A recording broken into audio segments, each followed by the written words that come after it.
ఏ మాదిరి ఇతర నియోజకవర్గాల నుంచి వేలాది మంది పులివెందుల మండలానికి వచ్చి ప్రతి బూత్ దగ్గర కనీసం ఒక 500-600 మంది ప్రతి బూత్ దగ్గర తెలుగుదేశం పార్టీ కార్యకర్తలు ఇతర నియోజకవర్గాల నుంచి వచ్చిన వాళ్ళు ఉండి పోలింగ్ ఏజెంట్స్ను లోపలికి పోనీయకుండా ఏజెంట్ ఫామ్స్ చింపడము, ఓటు వేయడానికి వచ్చిన ఓటర్ దగ్గర ఓటర్ స్లిప్స్ లాక్కొని వాళ్ళే లోపలికి వెళ్ళి దొంగ ఓటు వేయడము, ఏ రకంగా ఈ తంతంతా నడిచిందో జరిగిందో నిన్నంతా మనం చూసినాం. మరి ఈరోజు నిన్న మిడ్నైట్ అంటే అర్లీ అవర్స్లో ఉదయం 2 గంటల పైచిలుకు సమయంలో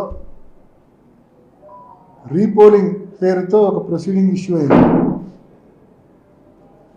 ఆ రీపోలింగ్ కేవలం 2 బూతుల్లో మాత్రమే, అచ్చివిల్లి అండ్ కొత్తపల్లి, ఈ 2 బూతుల్లో మాత్రమే రీపోలింగ్ అని చెప్పి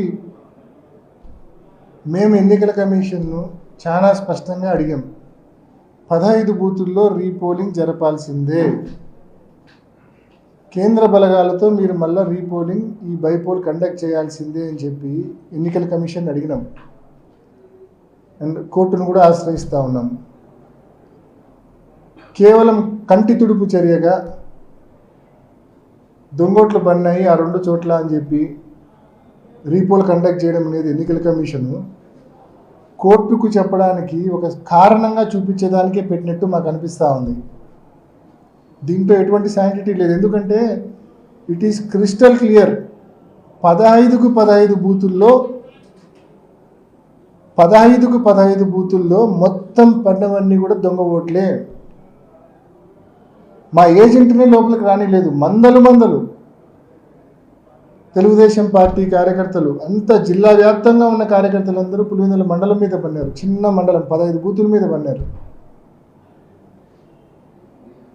సో అన్ని బూతుల్లో ఈ మాదిరి దొంగోట్లు పడినప్పుడు నిన్న నలపరెడ్డిపల్లె ఎన్ని ఆధారాలతో సహా, ఎర్రిపల్లె ఎన్ని ఆధారాలతో సహా బయటకు వచ్చినాయి. ఎర్రిపల్లెలో ఈ కమలాపురంలో లేసింది, నలపరెడ్డిపల్లెలో జమ్మమడుగులు లేసింది, ఆధారాలతో సహా బయటకు వచ్చినాయి.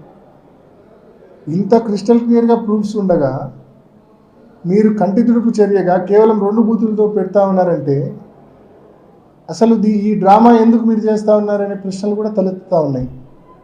బహుశా ఈ 2 బూతుల్లో దొంగోట్లు వేసేటప్పుడు ఆడవాళ్ళ పేరుతో కూడా మగవాళ్ళే దొంగోట్లు వేసేసి ఉంటారు. దాన్ని కవరప్ చేసుకోవడం కోసం ఈరోజు ఈ రీపోలింగ్ అనే డ్రామా ఏమన్నా తీసుకొచ్చారా? లేకుంటే వైఎస్ఆర్సీపీ కోర్టును ఆశ్రయిస్తామని చెప్పింది, కోర్టును ఆశ్రయిస్తే మనం చెప్పుకోవడానికి ఏదో ఒక కారణం ఉండాలి కదా అని చెప్పి ఈ రీపోలింగ్ డ్రామాకు తెరదీశారా? సో ఏది ఏమైనా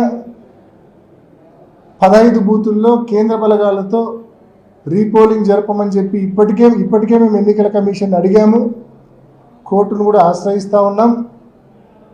మరి తప్పకుండా మా స్టాండ్ అదే. ఈ మాదిరి రీపోలింగ్ పేరుతో కేవలం 2 బూతుల్లో రీపోలింగ్ పేరుతో డ్రామాలకు మీ ట్రాప్లో మేము పడదలుచుకోలేదు. కాబట్టి ఈ ఎన్నికలు మీరు చెప్తున్న ఈ 2 బూతుల్లో రీపోలింగ్లో మేము పాల్గొనదలుచుకోలేదు. మేము బహిష్కరిస్తూ ఉన్నాం ఈ రీపోలింగ్ను.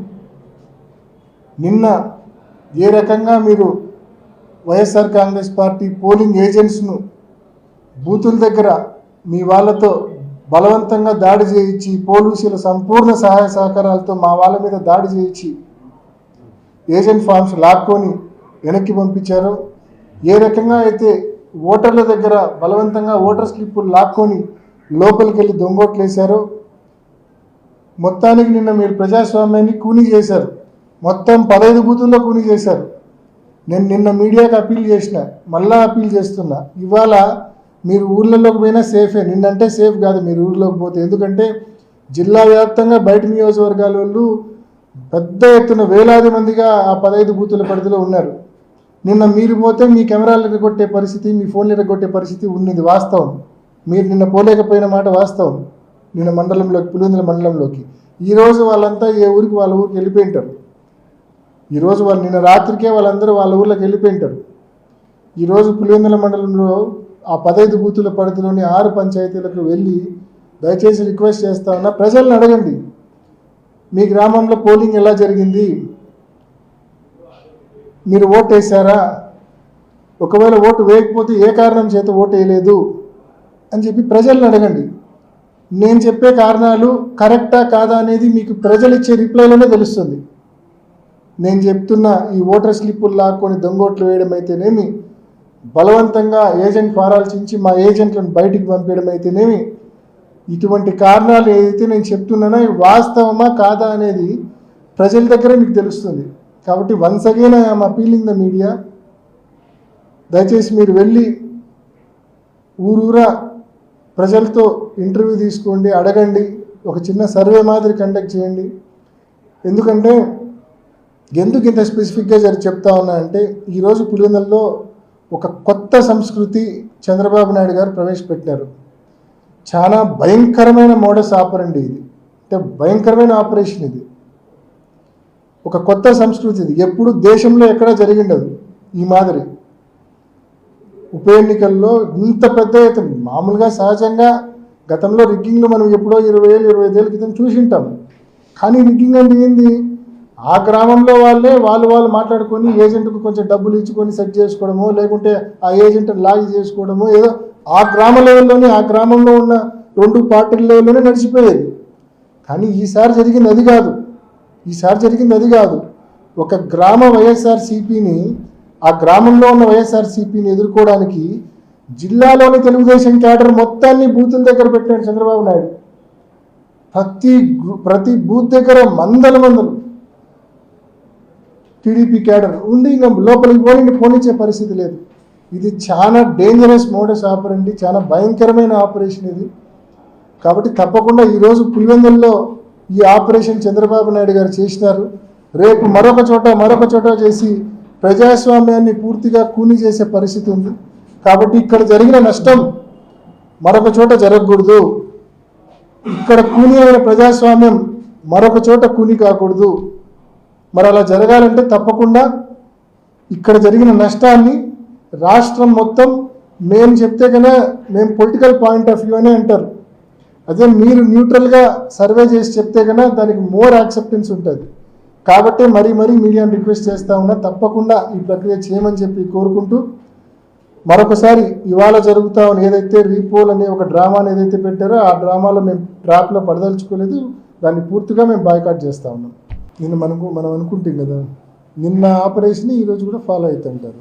అందుకే నేను చెప్పేది, తప్పకుండా ఈరోజు కూడా అదే దొంగోట్ల సిస్టమ్ ఫాలో అవుతారు. నిన్న బహుశా నేను ఇందాక చెప్తే కదా కారణం, నిన్న బహుశా ఆడోళ్ళ స్లిప్పులు కూడా తీసుకొని మగోళ్ళే దొంగోట్లు వేసింటారు. ఇప్పుడు ఆ ప్యారిటీ తీసుకోవడం కోసం, దాన్ని సమం చేయడం కోసం బహుశా రీపోలింగ్ పెట్టుకొని, అంటే దొంగ ఓట్లను కూడా జస్టిఫై చేసుకోవాలి కదా, ఆడవాళ్ళు అన్నట్టు మొగోళ్ళు అన్నట్టు జస్టిఫై చేసుకోవాలి కదా.